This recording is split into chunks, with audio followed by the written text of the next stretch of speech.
La mauvaise réputation et le rapport ambigu des corvidés à la mort est notamment lié au fait que ce sont des animaux charognards qui vont se nourrir sur des cadavres trouvés au bord des routes.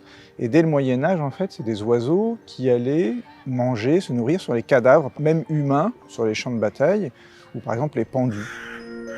Notamment en commençant, comme tout charognard, par consommer les parties molles des corps. Donc quand on est un humain habillé, ils vont commencer par manger les yeux, la langue, et ça, c'est des choses qui, forcément, nous touchent particulièrement. Les corvidés, notamment les corbeaux et corneilles qui sont tout noirs, sont des passereaux. C'est la même famille que le rouge-gorge ou la mésange, que tout le monde va trouver formidable, mais ces oiseaux sont gros, ils sont noirs, ils n'ont pas un chant mélodieux, ils ont des cris abominables, et tout ça contribue à cette mauvaise image, en plus de leurs habitudes de charognards, de ces oiseaux auprès de la plupart des gens qui ne les connaissent même pas.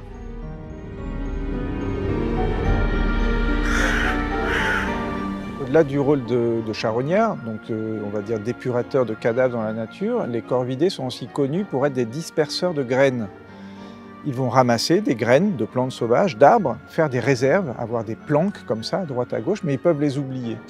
On sait que le jet des chênes, par exemple, contribue énormément aux plantations de chênes dans les forêts de chênes. Une étude en Suède a montré qu'un couple de jets des chênes sur un an contribue à hauteur de plusieurs milliers d'euros à la plantation de nouveaux arbres. Si on devait remplacer un couple de geais par un forestier qui s'occupe de ce travail-là, ça coûterait entre 4 000 et 9 000 euros par an.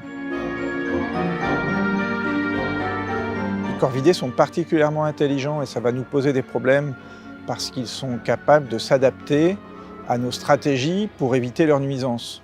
Quand on est en ville et qu'ils vont se nourrir dans les poubelles, on va essayer de mettre des couvercles sur les poubelles, mais ils vont attendre que la poubelle soit pleine ou que le sac plein soit sorti et reste quelques minutes à l'extérieur pour aller le percer et accéder à leur nourriture.